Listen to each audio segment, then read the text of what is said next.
The Victorian State Ballet is bringing to the Drum Theatre the classic story, The Magic Toyshop. It's one of those beautiful ballets to be enjoyed by both young and old.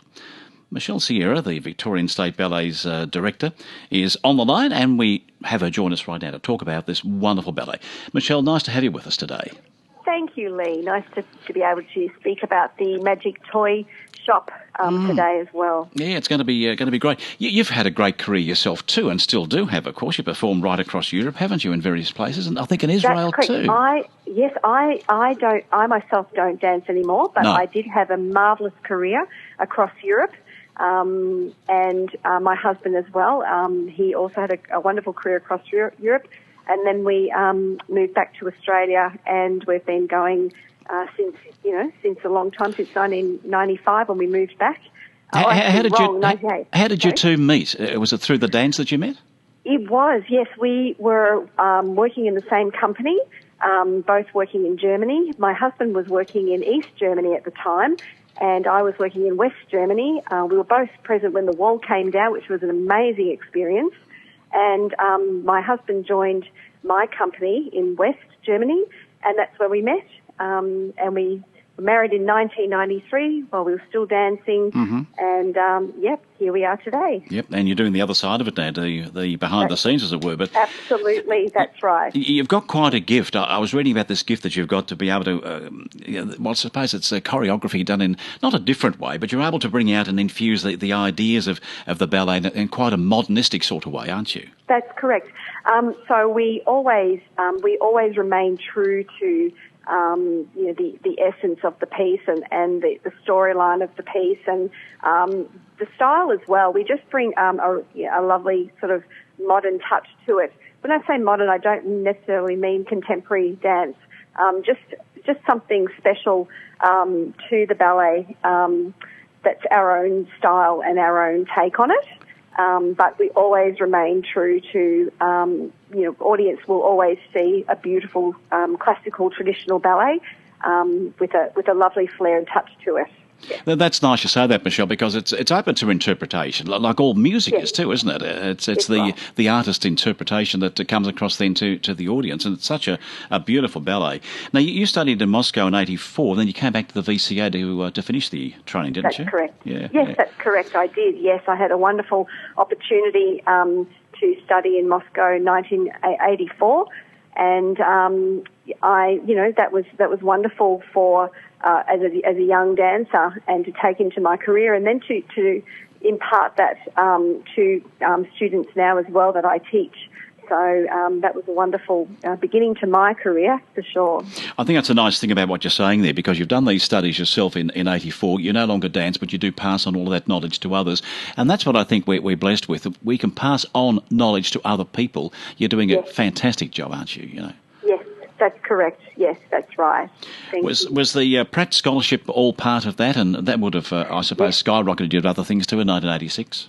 That's correct, yes. That was a major competition, and I was very fortunate to win that. And that scholarship money saw me into my career in Europe, which was great. And it just took off from then. So that was a really major part of my career, winning that scholarship. Michelle, I was reading about you the other day that you choreographed so many beautiful ballets from Cinderella. I'll miss some out here, obviously, but Swan Lake, Romeo and Juliet. You've had the Nutcracker, Sleeping Beauty, Giselle, Alice in Wonderland. All fantastic ballets. Yes. They are very wonderful, beautiful ballets. I love the ballets myself, and having danced them all myself in my career, I've seen so many versions, and I've performed in so many versions in Europe, which was really lucky, and also with some amazing orchestras like the Israeli Philharmonic Orchestra, the orchestra in Germany that was part of the theatre I worked for. So I've had a lot of experience in, with different choreographers and performing myself and seeing so many versions, which is why we are able to bring such a unique and fresh touch on the ballets, but keep them, true to their traditional forms as well. So from your expertise there of dancing in many of these ballets, is it then your style that you come to the youngsters and teach them that particular style or that routine? It is. We are very. My training and my teaching is based on the Russian Vaganova method, which is what I studied as well. And I had, as a dancer, I trained in this method throughout my career. So we find that this beautiful method is so wonderful for training young students to get to really know the proper way to dance and their muscles and injury prevention, all that kind of thing. So that's what we train in. And my style is based on that too. So the way I put the ballets together is I always have the beautiful traditional way of the Russian Vaganova technique, as in the arm positions and, the way they do the arabesques and all those kind of things.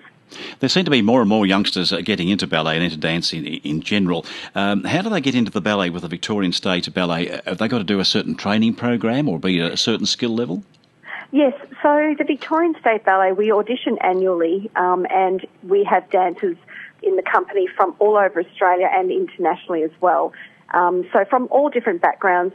We also have what's called a pre-professional year or a finishing year, which is a gap year between a student who has actually graduated and finished but not quite ready for a company. So this gap year is what we call our pre-professional program, and we accept probably around 10 dancers into this program each year. And with this, we train them in our repertoire and our style and what we like to see. And from there, if they're successful after their year's training, they will be accepted into the company. So we always take in the dancers that we feel are most suitable to the company. Of course. So it's just to give them a little bit more finishing touches so they can just, continue on. Go on from there. Yeah. Tell me about the Magic Toyshop, which you're bringing downtown. Well, the Magic Toyshop is a beautiful ballet, and it's based on the story. It's a lovely story of a shopkeeper who creates all these beautiful dolls, and they become magical at night. And there's a beautiful pair of can-can dolls, a male doll and a female doll, and they have been made together, and they love to stay together. And so one day we had two families, one family from a Russian family and an American family. They both come into the shop, and they both love the can-can dolls. And one family buys the male doll, and one family buys the female doll. And so they're very happy with this purchase. So they say they leave the shop, and they'll come back the next day to collect the dolls. And at night time, the can-can dolls are very sad because they don't want to be separated. So they come up with a story and a plot to hide from the shopkeeper. So when the people come back the next day, they can't find them. So it's a lovely little story, and the dolls come to life, and it's a really beautiful. Lovely little enchanting story. Yeah.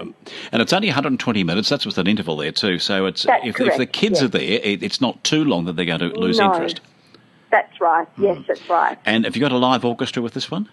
We don't with this one, no. So, no, this one is just the traditional music, playback music, yes. Well, that's being used a lot these days, so there's no harm in doing that at all. And it's also more convenient, less expense, and that keeps the theatre prices down because you're only charging $39.50 for adults, and for children, $33. And I suppose for an orchestra and that, you have to double that price at least to be able to pay. Look, that's exactly right, Lee. Yeah, that's right. And we like to be able to be affordable and accessible to our audiences. That's really important. So we want that anyone can come and see the ballet, come and enjoy it.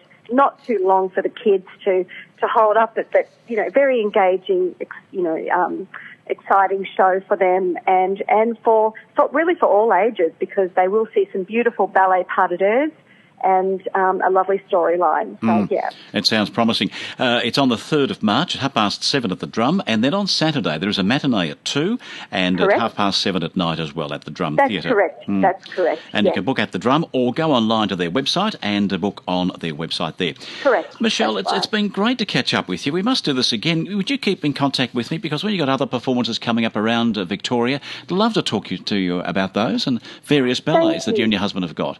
Wonderful. Thank you very much, Lee. I'd love to. Actually, we have Swan Lake coming later on in the year to the Drum Theatre, so I'd love to catch up and chat about that one later on. Let's keep in contact then. Fantastic. Thanks, Michelle. Have a lovely Thank weekend. you, Lee. Okay, You too. bye-bye to you. Bye-bye.